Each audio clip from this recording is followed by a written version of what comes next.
Hello বন্ধুরা, কেমন আছেন সবাই? আশা করি সবাই ভালো আছেন এবং সুস্থ আছেন। তো বন্ধুরা, আজকে তোমাদের জন্য আবার একটি নতুন আপডেট নিয়ে চলে এসেছি, যেখানে সরকারি কর্মচারী যারা পরিবহন দপ্তরে রয়েছে, চুক্তিভিত্তিক কর্মচারী, তাদের মূলত পুজোর উপহার হিসেবে ৬,০০০ টাকা অনুদান দিল রাজ্য। এমন একটা ঘোষণা করেছে রাজ্য সরকার, যেখানে পুজোর 4 দিন আগেই তাদেরকে খুশির বার্তা দিল পরিবহন কর্মচারীদের। তো কত টাকা বৃদ্ধি পেল, কোন দপ্তরের কারা কারা পাবেন এই টাকা, সমস্ত ডিটেলস আজকে ভিডিওতে জানাবো। ভিডিওটা কেউ স্কিপ করবেন না, কারণ এক ধাক্কায় ৬,০০০ টাকার ঘোষণা বা অনুদান ঘোষণা রাজ্যের। উৎসবের প্রাককালে এবার সরকারি যারা পরিবহন বিভাগের কর্মচারী তাদের জন্য বড় ঘোষণা করল রাজ্য সরকার। অর্থাৎ পরিবহন দপ্তরে যেমন স্টেট বাস থেকে শুরু করে বিভিন্ন পরিবহন দপ্তরের কর্মচারীদের যারা সরকারি দপ্তর রয়েছে তাদের মূলত এই ঘোষণা। শনিবার পরিবহন দপ্তরের তরফে বিজ্ঞপ্তি ঘোষণা করে জানানো হয়েছে, এবার পুজোয় এককালীন ৬,০০০ টাকা অনুদান পাবে সরকারি পরিবহন কর্মীরা।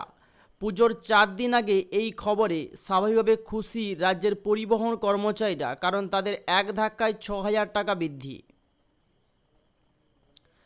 শনিবার সকালে পরিবহন দপ্তরের এক বিজ্ঞপ্তি কর্মীদের বোনাসের পরিমাণ নিয়ে একটা বিভ্রান্তি ছড়ায়। সেই বিজ্ঞপ্তি টাকার অঙ্ক নিয়ে শুরু হয় জটিলতা।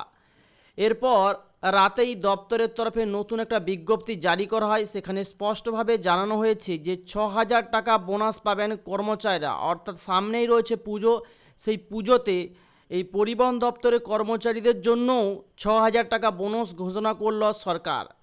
রাজ্য পরিবহন দপ্তরে বাসের ড্রাইভার, কন্ট্রাক্টর থেকে শুরু করে জলসাথী বা ওই দপ্তরের কর্মীরা যারা বোনাসের আওতায় আছেন তারা প্রত্যেকেই এই টাকা পাবেন। অর্থাৎ কোন কোন কর্মচারী পাবেন?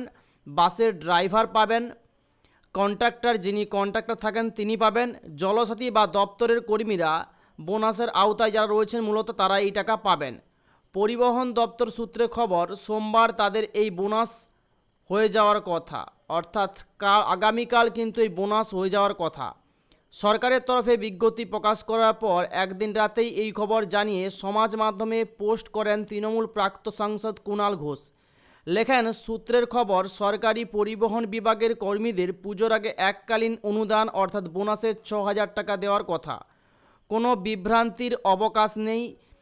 এদিকে পুজোর আগে সমস্ত জটিলতা কাটিয়ে বোনাসের খবর রীতিমতো খুশির রাজ্য পরিবহন দপ্তরের কর্মচারীরা। এবং এমন রয়েছে যে প্রতি বছরে রাজ্যের পরিবহন বিভাগের সমস্ত সরকারি কর্মীদের জন্য বোনাস ঘোষণা করা হবে রাজ্য সরকারের তরফে। এবার জারি হলো সেই প্রক্রিয়া এবং খুব শীঘ্রই তাদের কিন্তু বোনাস দেওয়া হবে, এমনটাই তথ্য উঠে আসছে। উৎসবের এই মরশুমে মূলত এক ধাক্কায় ৬,০০০ টাকা অনুদান পাবেন সরকারের পরিবহন দপ্তরের কর্মচারীরা। তো বন্ধুরা, আজকের ভিডিও তোমাদের কেমন লাগলো সেটা কমেন্টস বক্সে অবশ্যই কমেন্টস করে জানাবে, কারণ পরিবহন দপ্তরের কর্মচারীদের জন্য মূলত খুশির খবর, কারণ দীর্ঘদিন অপেক্ষার পর তাদের এক ধাক্কায় ৬,০০০ টাকার বোনাস ঘোষণা করে দিল রাজ্য সরকার। ভিডিও ভালো লাগলে ভিডিওতে অবশ্যই একটা লাইক, শেয়ার এবং সাবস্ক্রাইব করতে ভুলবে না। তো thanks for watching my video.